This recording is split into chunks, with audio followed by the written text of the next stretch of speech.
Tá. Os principais são os famosos fogachos, que são aqueles calorões. Sua cliente tinha, no meio da neve, tinha calor. Aqueles calorões, então os fogachos, aqueles calorões que as mulheres sentem principalmente à noite, no rosto, na face. Outras é aquele suor excessivo, aquela transpiração excessiva. Então os fogachos, 80% das mulheres na menopausa vão ter esses fogachos. A irregularidade menstrual, então antes da menstruação parar de vez, ela começa a falhar, vir a cada 2, 3 meses. A falta de libido, de vontade de namorar, de prazer, de excitação. A vagina fica mais seca e, além disso, vários outros sinais e sintomas mais inespecíficos, como insônia, cansaço, falta de disposição, queda de cabelo, envelhecimento da pele, dor de cabeça. Então, é uma síndrome clínica.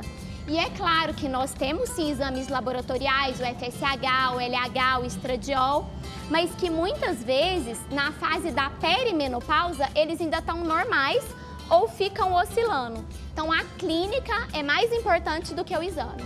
Outra coisa. No seu caso, por exemplo, que é doutora nesse assunto, o metabolismo muda? E como muda? O próprio envelhecimento já vai fazer com que o metabolismo mude. A mulher e o homem também vai perdendo o músculo, que é a massa magra, e ganhando gordura, principalmente aquela gordura abdominal, que é o fantasma das mulheres na menopausa, esse ganho de peso. E a queda do estrogênio, que é o hormônio produzido pelo ovário, igual a pele envelhece, o ovário também vai envelhecendo e vai produzindo menos hormônio. E isso faz com que essa mulher ela tenha um aumento da fome e uma diminuição da saciedade. Então a mulher ela tem mais vontade de comer nessa fase. E às vezes esses famosos fogachos, calorões, não deixam a mulher dormir.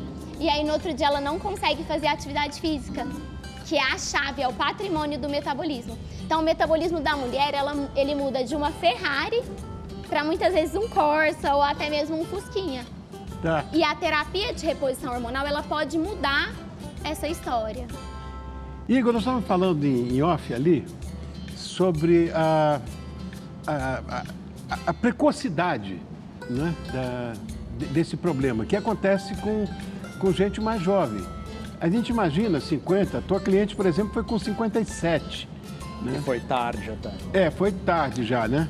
Existe uma variação da idade que a mulher pode entrar na menopausa. Então, por definição, é considerado normal a mulher entrar na menopausa dos 45 aos 55 anos. Em média, as mulheres chegam nessa fase em torno de 50, 51. Porém, a menopausa é o fim da linha, é quando a mulher deixa de menstruar de vez. E como a Tassi falou, a maioria passa por um processo de perimenopausa, que é a transição menopausal, que pode levar alguns anos, 3, 4, 5 anos, em que os sintomas começam a aparecer e oscilam. E aí até a menopausa de vez, que é o fim do processo, quando esgota a menstruação. Na verdade, a Kika faz a reposição hormonal, a terapia hormonal, né? Por indicação sua. Que elementos entram, que hormônios entram nessa história? Perfeito, Rony. A base da terapia hormonal é o estrogênio, que é o hormônio principal da mulher jovem, né? Um hormônio sexual, produzido pelos ovários.